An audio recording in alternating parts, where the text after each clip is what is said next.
Hola, ¿qué tal, Nerdearla? Me da muchísimo gusto poder estar acá por segundo año consecutivo con ustedes, ahora con una nueva empresa. Pero para darles un poco de contexto, mi nombre es Juan Pablo Flores, yo soy parte del equipo de Developer Experience en CodeRabbit. Mi trabajo es ayudar a que nuestras herramientas sean más fáciles de utilizar para los desarrolladores y las desarrolladoras. Y en vidas anteriores, antes de estar en Developer Experience en CodeRabbit, antes llevaba Developer Relations en Klein, que fue uno de los primeros agentes de programación abiertos. Y antes de eso trabajaba en el equipo de GitHub, donde hacíamos estudios y análisis del impacto de inteligencia artificial en cognición y en tu habilidad para poder aprender a programar.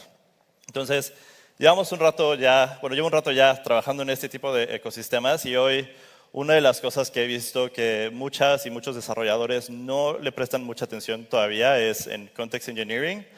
Pero antes de empezar, me gustaría preguntarles, ¿quiénes de aquí están usando agentes de programación de alguna forma u otra? Ok, creo que la mayoría. Perfecto, ok. Un poco la historia de los agentes es que en 2014 fue cuando empezamos a desarrollar todos estos temas de autocompletar. 2021 nacen los primeros asistentes.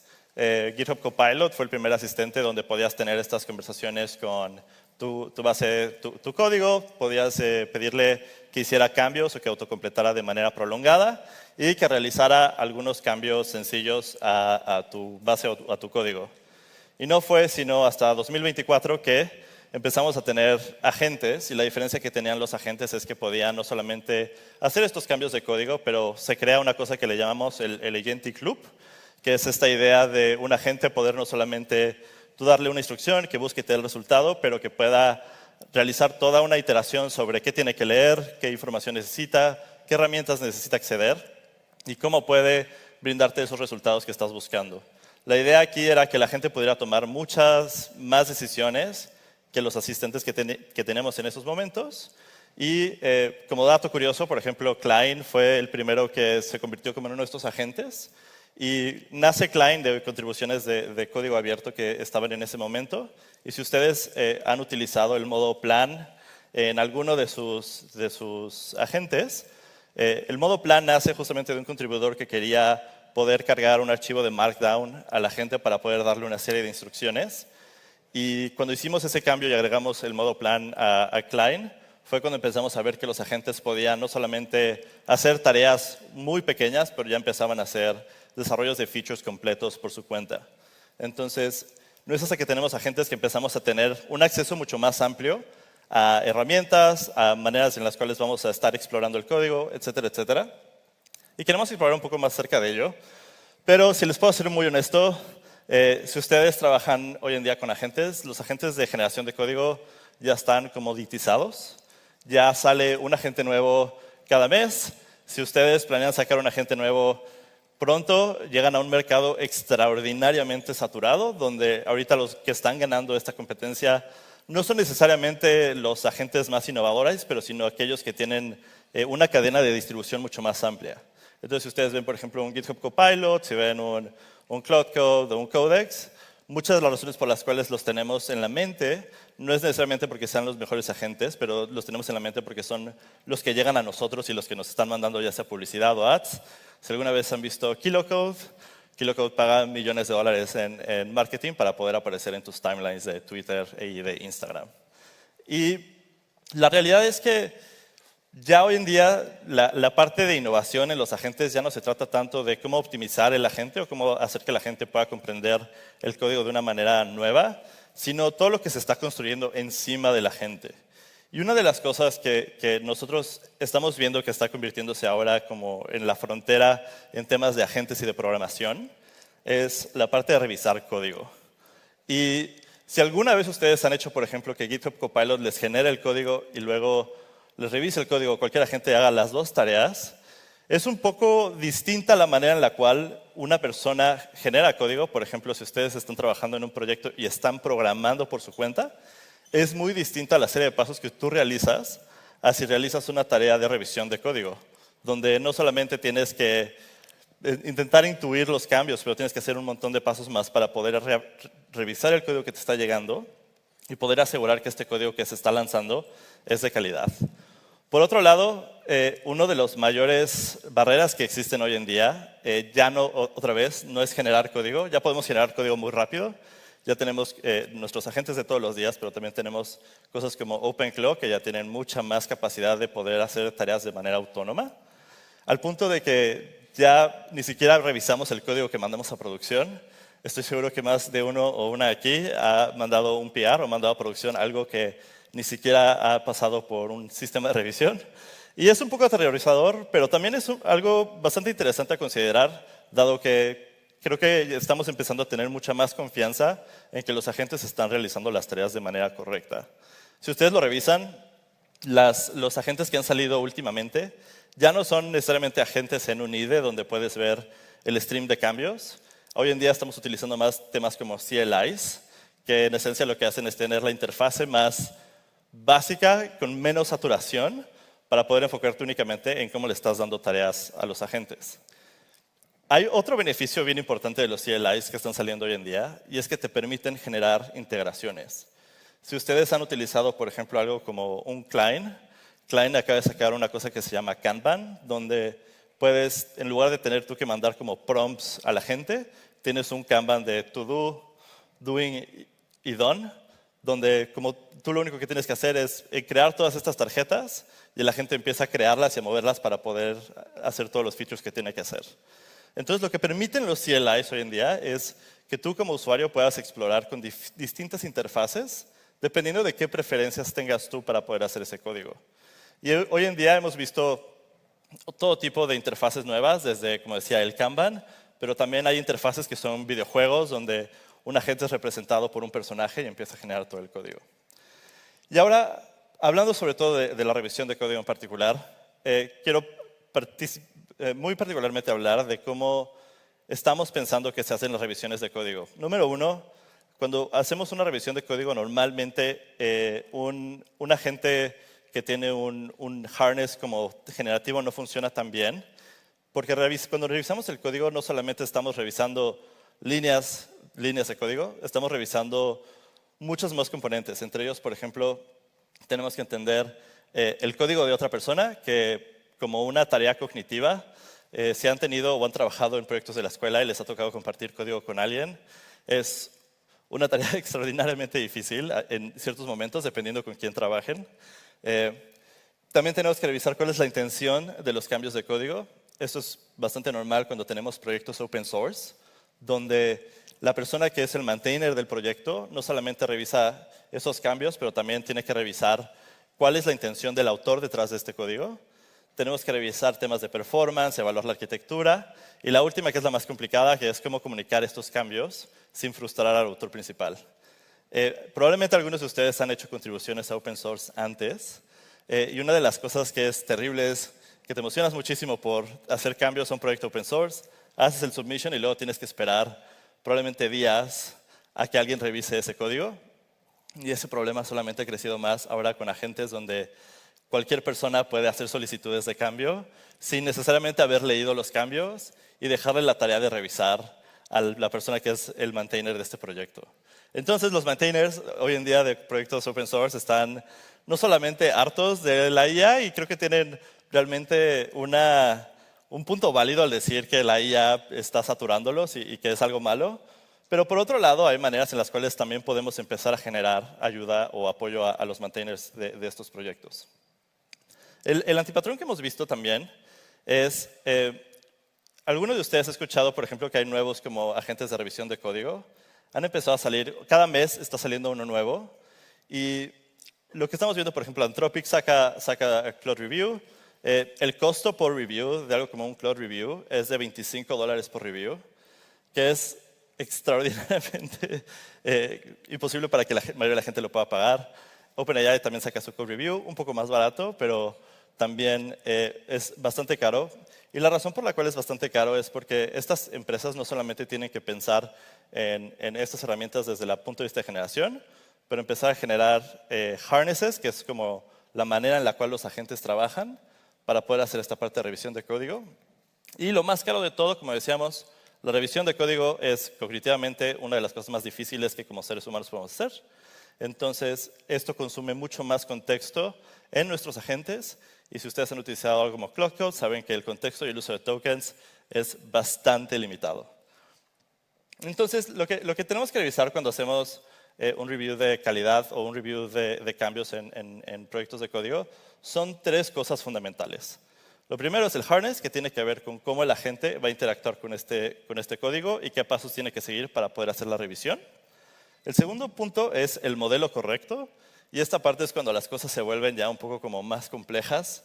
Ciertos modelos tienen ciertas interacciones con el código y dependiendo de qué modelo estás utilizando, es cómo tú creas un harness. Si yo utilizo, por ejemplo, un OpenAI 5.4, es muy distinto a cómo yo hago un harness para un Claude o con un Opus 4.7. Y el otro tema que es súper difícil de hacer harnesses es que hay una cantidad infinita de modelos que están saliendo hoy en día. No solamente de los laboratorios cerrados, como son un Anthropic o un OpenAI, pero existen un sinfín de modelos abiertos que, de hecho, son bastante competitivos con estos modelos cerrados.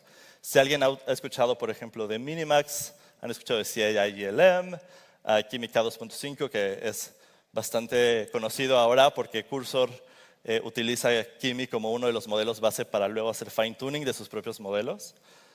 Dato curioso, eso significa que Cursor está almacenando tu código para poder hacer su propio entrenamiento.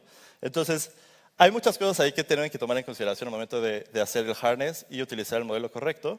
Y la última parte es cuál es el contexto que le estamos dando a la gente. Y esta es una de esas cosas que creo que damos por sentadas, pero que si logramos optimizarlas de manera correcta podemos obtener mejores resultados de esos tokens que estamos consumiendo.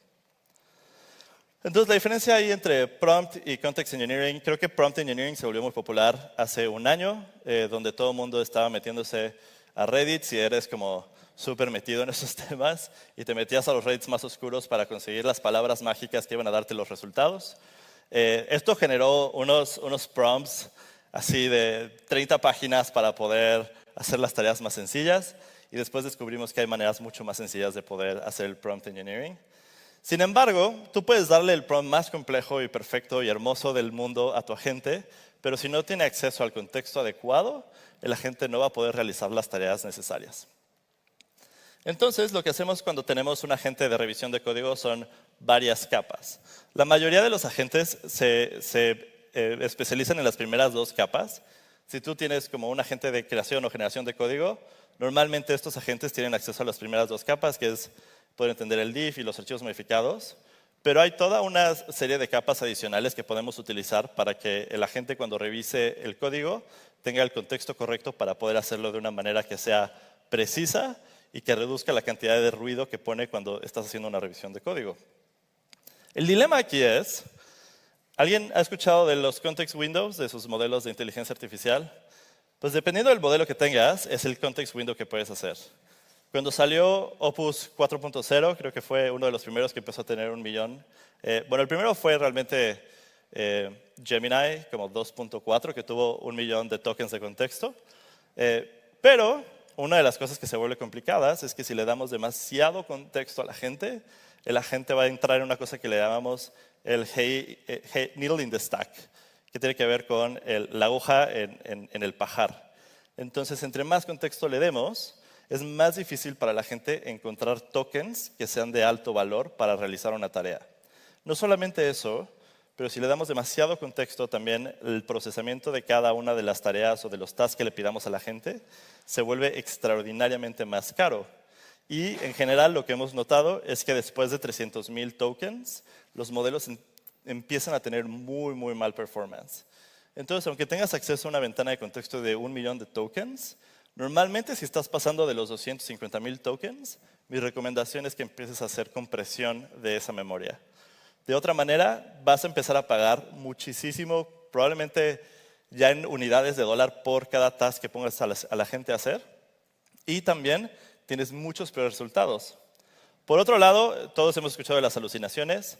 Si no le damos contexto suficiente a la gente, el agente tiene que hacer información o generar información para poder completar esas brechas que tiene en su memoria y vamos a empezar a ver muchas más alucinaciones.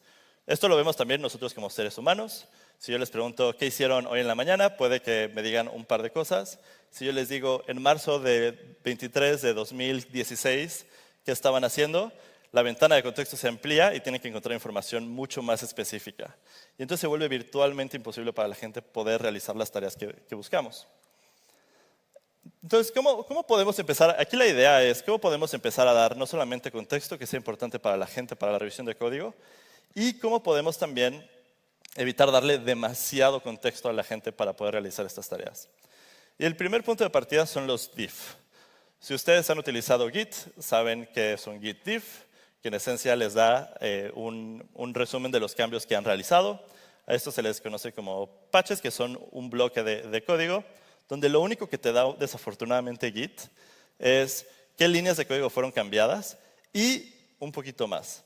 Probablemente te da como 1 o 2 líneas arriba, 1 o 2 líneas abajo, solamente para decirte más o menos en dónde están parados estos cambios. Evidentemente esto no es suficiente información para poder hacer una revisión profunda de código. Entonces la segunda parte que es interesante es revisar los archivos afectados.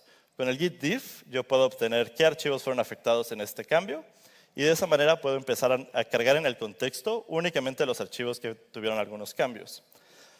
Desafortunadamente, esto tampoco es suficiente información.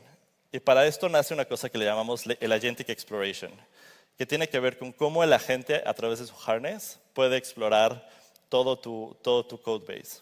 Y para eso tenemos algunas herramientas. Uno es que evidentemente el agente pueda leer el archivo, pero también la mayoría de los agentes tienen acceso a un bash o una terminal para poder hacer grep, puede hacer uso de otros comandos para poder obtener más información acerca de tu codebase. Podemos ver las referencias entre archivos y podemos empezar a enlistar. Entonces, la idea de la Agentic Exploration es que la gente pueda, de manera óptima, poder empezar a explorar todos nuestros archivos y nuestro codebase para encontrar qué tokens son los más valiosos y subirlos entonces al contexto que vamos a estar cargando en memoria. Dato importante, cada agente tiene distintas maneras de explorar distintos proyectos. Entonces, si ustedes ven que ciertos prompts funcionan en ciertos agentes, puede estar relacionado con cómo los desarrolladores del agente hayan programado la exploración del agente. Sin embargo, una de las partes que nos da muchísimo valor es poder entender más el repositorio como tal. Podemos revisar, por ejemplo, pull request issues que están abiertos y de esa manera poder captar no solamente los cambios de código, pero más o menos la historia del proyecto y hacia dónde quieres llevarla. Entonces, cuando no estás revisando solamente los cambios de código, pero también la intención de esos cambios, tener acceso a una cosa como un repositorio es extraordinariamente valioso para poder agregar más contexto a nuestro agente y que pueda revisar esos cambios. Y no sé si alguien ha escuchado de los MCPs, pero MCPs ayudan muchísimo a cargar muchas más herramientas externas, tener acceso a más información. Inicialmente, cuando MCP nació, fue bastante controversial. Primero, porque no tenía autenticación. Y segundo, porque simplemente te mandaba toda la información de un solo jalón. Entonces, podías mandar a llamar ciertas cadenas o ciertos MCPs y te llenaba el contexto y ya tu agente no podía hacer nada. La otra es que si eres una empresa, no quieres tener información de tu empresa sin autenticar para que cualquier agente pueda utilizarlo para crear código. Ya hoy en día, el año pasado en particular, MCP fue donado a la Linux Foundation. Anthropic dijo, yo ya no me quiero pelear con esto, hice esta cosa, estuvo muy padre, estuvo muy rico, pero pues se lo voy a dar a alguien más. Y a través de ese cambio con la Linux Foundation salieron cosas como Progressive MCPs que te permiten cargar ese contexto de manera progresiva y ya se agregó la autenticación. Entonces esa parte está mucho más segura. Cuando hacemos revisión de código, tener acceso a cosas como Linear, Slacks y otras partes del negocio se vuelve súper importante para poder entender cuáles son los cambios y las conversaciones que pasan en la empresa. Y ya por último, que es la parte más normal para los QA, es poder generar sandboxes. En esencia, los sandboxes lo que hacen es que ejecutan el proyecto y una vez que ejecuto el proyecto puedo hacer revisiones, por ejemplo, de si el linter está correcto, puedo hacer revisiones de performance, puedo ver si compila o no compila, que es algo que con código estático no se puede. Y normalmente la estrategia que hemos visto que funciona muy bien con sandboxes, sobre todo para temas como si te importa tu código que no se ha visto por otras personas, es hacerlos de manera efímera. Entonces, cada vez que hay un cambio de código, yo ejecuto una máquina virtual. La máquina virtual se genera nada más de manera temporal. Una vez que ejecuto y hago la revisión, puedo eliminar esa máquina virtual y jalar todo ese contexto a la gente para ya no tener ese código existiendo en algún otro lugar.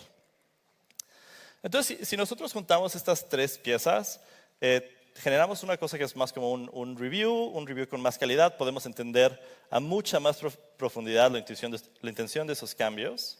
Pero no solamente eso, viene una parte que es súper complicada que le llamamos el recall versus el ruido, que es lo que significa es, lo que estamos intentando resolver es que tú como un ser humano que está generando código como loco, puedas hacer estas revisiones de calidad de tu código.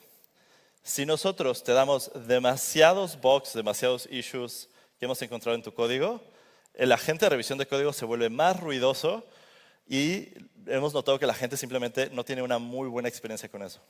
Por otro lado, el recall tiene que ver con qué tan profunda es esta revisión que estamos realizando. Si no podemos encontrar problemas complejos en tu código, la calidad de esa revisión baja.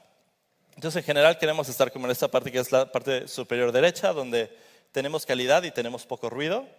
Es bastante común caer en alto recall y alto ruido también, donde tienes mucho contexto, tu agente tiene demasiado contexto y te intenta decir, tienes que corregir todo, incluso los nombres de las variables, porque no me gusta cómo utilizas las variables. Y entonces, normalmente a las personas y a los desarrolladores no les gusta tener que resolver estos problemas en un PR. Y todo lo que está por debajo es bastante malo en general, tener bajo recall, no vas a encontrar ningún bug. ¿Para qué tienes un code review con un agente si ni siquiera va a encontrar nada en general? Y lo que les quiero enseñar ahorita un poco es cómo se ve esto en un PR normal. Este es un proyecto de NVIDIA. NVIDIA tiene una cosa que le llaman NeMo, que es su toolkit para agentes. Y con NeMo, NVIDIA actualmente corre CodeRabbit en sus repositorios para poder hacer esta revisión. Primero, porque son proyectos open source y no tienen capacidad de poder resolver todos esos problemas que están viendo, o todos esos pull requests que les están mandando. Y en segundo, porque les ayuda a sus devs a hacer un poco más rápido. Entonces, lo primero que hacemos para hacer que la revisión sea más rápida es, si una persona sube todo el contexto, toda la información, nosotros lo que hacemos es, hacemos todos estos análisis que les acabamos de decir y lo comprimimos todo en un comentario de un PR. Una vez que hacemos esto, te damos como en general una lista de los cambios que cambió fila por fila, o sea, archivo por archivo, y podemos decirte cuáles son algunos cambios, por ejemplo, qué tan difícil es el cambio para poder revisarlo y qué partes incluso tienes que revisar. A final de cuentas, cuando empezamos a hacer esto, había un beneficio fundamental. Al menos ya la persona que revisa el código tiene mucho más contexto de qué es lo que está cambiando y toma menos tiempo hacer la revisión. Pero una cosa súper increíble que encontramos, iba a ser otra cosa, pero estamos en vivo, es que la gente tiene la capacidad también de darte específicamente qué partes tienes que corregir. Entonces, déjenme ver si puedo conectarme al internet. No sería una conferencia de programación si no fallara el internet. Es así como una parte fundamental de toda conferencia. ¡No! Ok. Paciencia. ¿Lo está pensando? Si no, siempre podemos jugar en lo que está pensando el internet. Lo lamento, por eso soy programador, soy muy malo para los videojuegos. Pero intentemos con el 3G. Por favor, Dios es el internet. Veamos. Ok, funciona. Ok. Entonces, de las cosas que hemos visto es que el agente, teniendo todo este contexto, puede dar comentarios específicamente de las partes de código que pueden estar no funcionando, incluso proponerte cambio directamente en el PR. Y eso reduce tu necesidad de decir, ok, gracias a este agente por decirme los cambios que hicimos, se lo agradezco, pero esto lo que nos permite hacer es poder directamente darte qué tiene que cambiar o hacer como algunas propuestas. Por ejemplo, aquí podemos encontrar cambios, y esta parte que decíamos de cambiar el ruido o detectar el ruido, podemos decirte este cambio es mayor, este cambio es menor, esto es importante, esto no es tan importante. Y de manera inicial hicimos estos cambios y en general muchos devs estaban bastante contentos porque te dice específicamente qué cambiar. Y luego la idea es, bueno, pues si ya sé qué líneas tengo que cambiar, ya tengo contexto del proyecto, ¿por qué no les damos incluso un prompt para que los agentes puedan corregirlo por ustedes? Entonces estamos corrigiendo tus errores de los agentes con otro agente que le da la información a otro agente para corregir a la gente. Entonces, nunca hay suficientes agentes en este mundo, por eso las GPUs están tan caras. Y por último, esto es un proceso súper interesante. Creo que los PR son un buen lugar para poder hacer estas revisiones.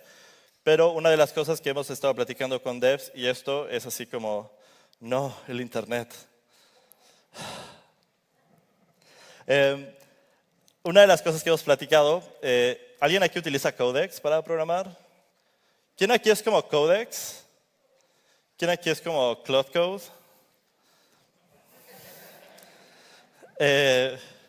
Por eso iba a dar el demo con Cloud Code. Podemos abrir Cloud y una de las cosas que tenemos con Cloud que es interesante es que podemos generar plugins. Puedo dar el demo con este porque ya lo tenía más preparado. Y lo que hemos hecho con estos otros agentes es generar plugins. Entonces le puedo decir a Codex o a Cloud, corre una revisión con @CodeRabbit y de manera automática genere la revisión antes de que llegue un PR. Entonces tú como developer no tienes que esperar a que alguien lo revise, o no tienes que esperar a que esto llegue a GitHub o GitLab o lo que sea que estés utilizando, con el beneficio adicional de que cuando CodeRabbit encuentre todos los bugs de tus cambios, que ojalá no sean muchos, directamente le puedes decir a Cloud o a Codex, ok, encontraste todos estos errores en mi codebase, por favor, ahora corrígelos, y ni siquiera permites que estos errores lleguen a un PR y que la gente de tu trabajo se burle de tus errores de código. Esto va a tomar un rato. Uno de los retos que tenemos con estos agentes es que como consumimos mucho contexto y hacemos como una revisión profunda, esto lleva tiempo.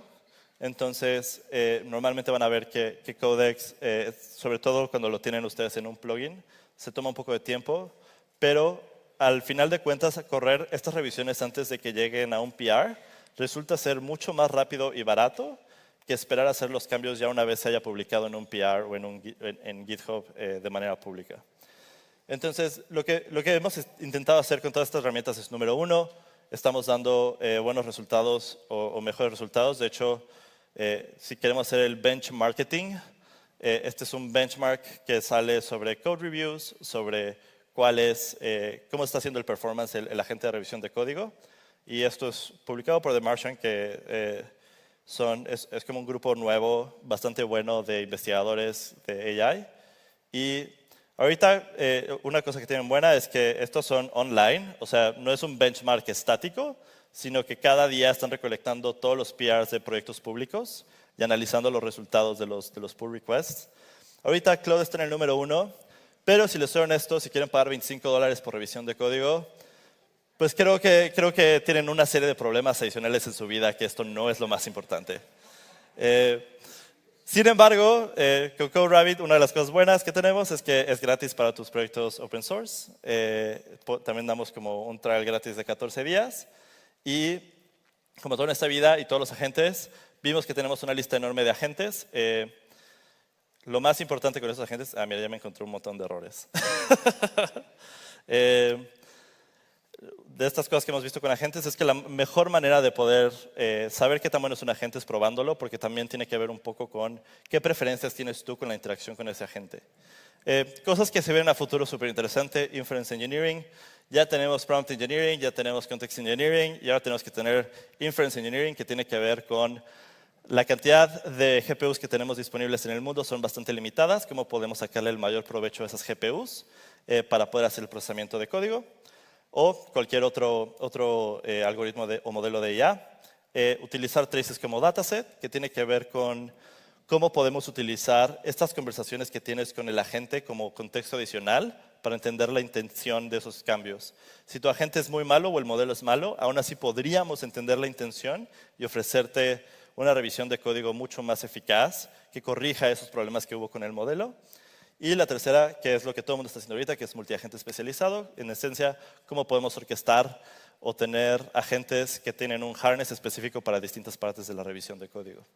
Eso es todo. Espero les haya servido entender un poco más qué es el Context Engineering, por qué es tan importante, otras cosas sobre cómo balanceamos o qué tan importante es no dar un montón de información, aunque hay un montón de bugs en el código, sino dar la información que es más relevante. Y por último, si tu producto o tu prompt no está funcionando, revisa el triángulo sobre el agente, el modelo y el contexto que le estás dando a ese agente. Y eso es todo. Muchísimas gracias. Juan Pablo, acompáñanos, por favor. Acompáñanos. Sí. Aquí. Sí, estimados, en relación al tiempo vamos a tener probablemente una pregunta y que tiene que ser concisa. Así que ya ahí alguien ya se aseguró. Si no, de todas formas, por mientras llega el micrófono, si te tienen alguna consulta, pregunta, ¿dónde te podrían encontrar? Estoy en todo el internet como @JuanPFlores. Normalmente respondo más en Twitter, ahora llamado X.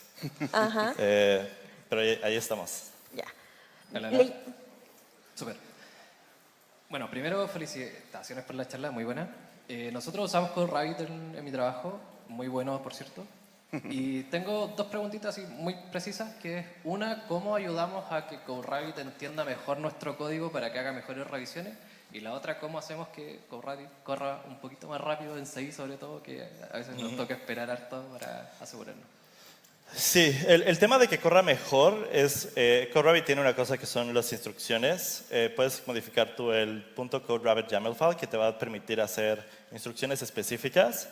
La otra cosa que es importante es que no necesitas correr toda la revisión de código para todos los archivos. Puedes generar también instrucciones específicas dependiendo del archivo que se modificó y que solo revise ese archivo en lugar de tener que hacer todo el codebase y eso lo acelera un poco más. Súper. Una última pregunta, por tiempo. ¿Ahí? Sí. Por favor, que le llegue el micrófono. No, vamos a tener accidentes y hay que tratar de Después evitarlo. los tenemos que pagar, así que no. Sí, que quedó de otra charla con una pregunta. Sí. Buenas. Tengo una consulta más que nada referida a lo que es, hablabas del contexto de los modelos. Esa es una de las limitantes más grandes que hay hoy en día con el tema de los agentes de IA, es cómo manejar ese contexto y cómo hacerlo más eficiente para que te dé el mejor resultado posible. Ahora, en otras demos que han dado hoy, por ejemplo con el Tetris que dieron en la pasada, es una base de código quizás un poco más pequeña, pero cuando lo llevas al mundo real, donde tenemos bases de código mucho más grandes distribuidas en varios repositorios, eso genera que sea mucho más difícil manejar el contexto y darle ese código, ese contexto más específico, digamos, a la gente. Sobre todo en bases de código distribuidas en varios repositorios distintos, como puede pasar en GitHub o cuando haces microservicios, ¿cómo lidian con eso en CodeRabbit? Sí, me encanta porque una de las cosas más padres que he utilizado con agentes es multirepositorio. Entonces, un agente puede no solamente depender en un codebase, sino puede jalar contexto de varios codebases. Y eso es súper bueno, por ejemplo, si tienes tu codebase como tu código principal y tu documentación en otro repositorio. Puedes darle el contexto del repositorio principal, jalar ahí el contexto y mandarlo directamente a tus docs para hacer como cambios y actualizaciones de documentación. Las bases los codebases grandes son un reto para todos los agentes. Creo que ahí lo que se trata es poder darle a la gente un poquito del prompt y enfocarlo específicamente en qué archivos. Si has utilizado, por ejemplo, Client tiene como el modo de plan que te va a ayudar. Principalmente el modo plan y luego actuar te sirve para darle primero el contexto al modelo de una manera que no sea tan pesada y luego ya una vez que tenga el plan, jale ese plan como contexto y haga todos los cambios. Entonces, cuando son cambios, número uno, si es un cambio muy grande, haz un plan. Si es un cambio como estoy cambiando el color de mi botón, no necesitas gran manejo de contexto. Si es un cambio mediano, un plan sencillo, y si es un cambio muy grande, hay distintos agentes tienen distintas formas. Algunos lo llaman ultra plan, otros los llaman deep planning, que en general lo que genera es, hace la revisión de todo el codebase, te genera un plan y luego cuando tú lo mueves a modo actuar, utiliza ese plan como contexto mucho más reducido para después hacer todos los cambios. Entonces, dependiendo de qué tan grande es el cambio del codebase, es qué estrategias tienes que hacer para sacarle el mayor provecho a esa ventana de contexto. Bueno, Súper. sí, con eso, ronda de aplausos, por favor, a Juan Juan Pablo. Pablo, muchas gracias, Juan Pablo. ¿Puedo hacer una selfie? Bueno, Sí, bueno. ok. A la- Es que si no, no me pagan. Si no, no existe. Para el reembolso. Una, Pero eso. 1, 2, 3. Qué poco emocionados están. Pero muchas gracias por tu Muchas charla. gracias. El aplauso Hasta va a luego. compensar. ¡Vamos! Gracias, Juan Pablo. Entonces, ahora... Entonces, ¿qué nos